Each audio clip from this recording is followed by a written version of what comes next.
Odd points for the Nifty. The Sensex is down about 300 points. Benchmark indices are down close to about 0.6, 0.8% gone on Nifty as well as Sensex.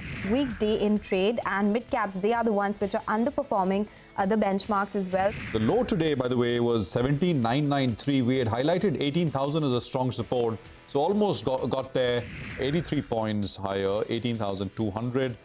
So we're going to leave off practically at the day's highest point. We left at the day's highest point, and what a stellar recovery the market showed in the last hour. It was December series expiry, the last F&O series of 2022. And while the series belonged to the Bears, the last day definitely, and the last week belonged to the Bulls for sure. We opened lower, and thereafter we saw a near 200-point recovery from the lows on the Nifty. Hello and welcome. You're watching us here on Markets Today. This is a show where we track 6 hours of trade in 5 headlines. Let's talk about those headlines. Indian indices stage a dramatic recovery in the last hour to end with gains. Bank stocks lead the charge, with the Nifty Bank gaining 800 points from the lows. Mid-caps underperform while the market breadth improves, remains neutral.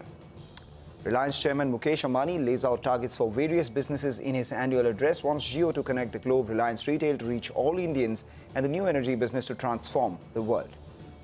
There was litigation reprieve for Dr. Reddy's. It gained in trade, closed just above the flat line. The company says all claims against it pertaining to the Revlimid generic have been withdrawn.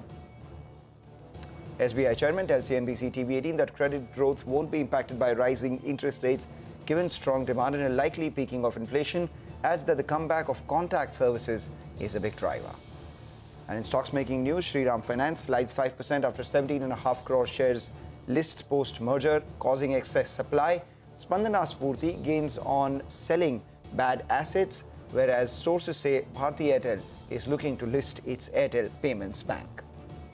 Market stage a sharp recovery on expiry date to end in the green, and how a near 200-point recovery for the Nifty, over 800 points for the Nifty Bank, the Sensex closing over 61,100. So let's take note of the market itself. For the December series, we saw a cut of over 1%. For the frontline indices, the mid-caps and the banks outperformed to end with gains. Prashant Nair joins in with the granular details. A solid pullback from the day's lowest point, and it looked dramatically different by close. It's compared to the bulk of the session. Most of the move came in the last 60 minutes of trade. It was also, of course, futures and options expiry. The Nifty doing very well, ending practically at the high point of the day. The surge was powerful. Banks even better, and the Bank Nifty intraday sharp spike in the last 60 minutes was something to be seen. Broader market pullback, but the pullback as compared to the Nifty or the Bank Nifty was a little more feeble, but they ended higher. Large cap gainers included names like Bharti, iShares, State Bank of India. Nothing outsized, I mean, in terms of day-on-day returns, but there was a broader push higher that we saw. In the broader market, I mean, the action was action also actually changed in the last 1 hour. It was negative advanced market breadth when we started at 230 in the last hour, and it flipped to slightly marginally positive advanced decline by close. The Adani Group stocks on your screen all rallying. Names like Fact, Sharda Crop Chemicals, recent listings like Nykaa, Bikaji, Inox Green doing very well. KEC, AG's Chemicals, Skipper, BEML were some of the names which stood out. There were losses as well, but what went up, and that list of stocks which went up was a lot longer, and it went up with volumes, and I think that's what matters. Shriram Finance was lower, Shree Cements, Amara Raja, Kalyan Jewelers, Saregama were some of the other stocks which actually ended lower. Tomorrow, of course, is the last trading session for 2022, and it in a way has been uncharacteristically alive, the market. I mean, you know, while volumes have been lower, and that's to be expected, but price action has not been dull. The Nifty now sits exactly at an important rising trend line all the way from the lows of June, which is at about 18,200. A clear break above this level, I think, opens room for more upsides. Back to you. Let's move on to some market opinion. The focus is more on the liability side than the asset side. That's the word coming in from Nilesh Shah, Managing Director at Kotak Mahindra Asset Management, talking about the banking sector. In fact, he spoke with us on a whole host of topics, and with the markets, he believed that there could be a revival of EBITDA margins in the next couple of quarters. Let's listen in. The overall liquidity in banking system at the beginning of the year on 1st April, it was about 8 lakh crore. And then over a period of time, it kept on dwindling at about 2 lakh crore. Now, clearly, when liquidity becomes scarcer, then obviously there will be scramble for deposits, there will be higher interest rates.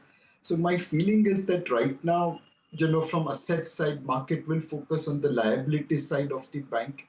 Banks with better franchisee, better ability to raise deposits at a lower cost will do well. This year, the gap between return of equity fund and a debt fund will be fairly narrower. COVID impacted EBITDA margins. Clearly, there was a hit on inflation and there was effect of slowdown at the bottom end of consumption. Our feeling is that in December 22 quarter, the hit taken thanks to the stock correction coming in will be over, but the volume growth is something which we will be critically watching. Clearly, the market is discounting rebound in the EBITDA margins to June 22 quarter level rather than sustenance of September 22 EBITDA margin levels. Right, so that was some opinion coming in from Nilesh Shah. Let's also stick with market opinion. Cameron Brandt of EPR Global says that the market is in uncertain space about growth in the first quarter of the coming calendar year. He also believes that emerging markets will continue to see strong flows. Considerable uncertainty about where we're going on a broad front, certainly into the first quarter of next year. We obviously seeing, as we nearly always do, a certain amount of sort of window dressing, tactical position, year-end positioning, which has actually been to India's benefit. Your stock market is one of the few that looks set to end the year with a net gain, and we've been seeing some money move to take advantage of that. In the emerging market space, we're continuing to see a willingness to look past the COVID turmoil in China to the rebound that people are hoping for. So strong flows there. Let's talk about the second headline now. Speaking at the Reliance Family Day, Chairman Mukesh Ambani laid out targets for each of the conglomerate's businesses. He assured that Jio's 5G rollout will be complete by 2023, and with the addition of new energy arm, Reliance is on the path to become India's greenest corporate. Listen in. 5G network across India at a pace which is faster than anywhere in the world. Jio's 5G deployment will be complete in 2023. Since every single village will have 5G connectivity, India has a historic opportunity to completely erase the rural-urban divide. Like Jio, the growth of our retail business will also have a cascading effect on India's inclusive development. All of us are excited about the media and entertainment business and its integration with digital services that will reinvent the entertainment industry completely. We are making rapid progress in getting our gigafactories in Jamnagar ready. From being India's largest and most valuable corporate, Reliance is now well on its way to also become India's greenest corporate. 2023 will also be a year of renewal and revitalization for Reliance Foundation. On its way to becoming India's greenest corporate. So that's the big headline coming in from Mukesh Ambani's speech at the Reliance Family Day. Let's talk about the third headline then. Dr. Reddy's opened higher today after it said that all the claims against it pertaining to the Revlimid generic were withdrawn. However, the stock ended flat. Remember, the company, along with innovators like Celgene and BMS, were accused of restraining competition. Sonia Shenoy standing by with the details. Well, thanks a lot for that. It's a positive development coming in for Dr. Reddy's. As you rightly pointed out, they have mentioned that all the claims with regards to Revlimid generic complaint has now been dismissed. Revlimid generic had been named a defendant along with Celgene, BMS and several other generic companies. And now the company says that the Revlimid generic complaint defendants has been improperly restraining competition, and they've maintained a shared monopoly in the sale and the brand. Now, the plaintiffs have voluntarily dismissed the company from the case, and hence that provides a bit of a relief for Dr. Reddy's. Hence, the stock is trading a bit higher. Back to you. Right, from pharmaceutical to chemicals, a Nirmal Bang report indicates that the chemical sector's M&A transaction value between January to September has actually been around $3 trillion, just under that actually. Sonal Bhutra joins in with the details of all the M&A activity in the chemical space. In terms of numbers and what it means for the future transactions that some of the players are planning to undertake. So as per the data, M&A transaction value has declined to under $3 trillion versus $3.7 trillion. This is on a YOY basis. Out of this, healthcare and pharma had an 11.4% share, which is around $350 billion in terms of value, and oil and gas at 8.9% share, which is around $273.3 billion in terms of value. Now, there have been large deals. Large deals mean something above $5 billion.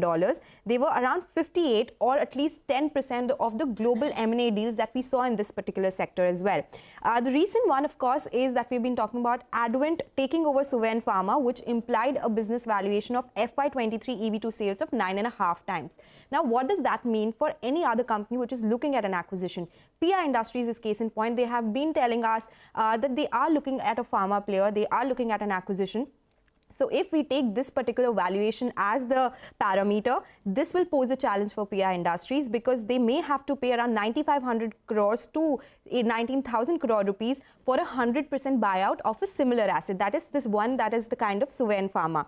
And this will mean that they will have to leverage their balance sheet as well. In fact, they have interestingly put out names of companies which are looking at an acquisition. There is UPL, PI Industries, Sumitomo, Coromandel International. All of them are looking for an M&A.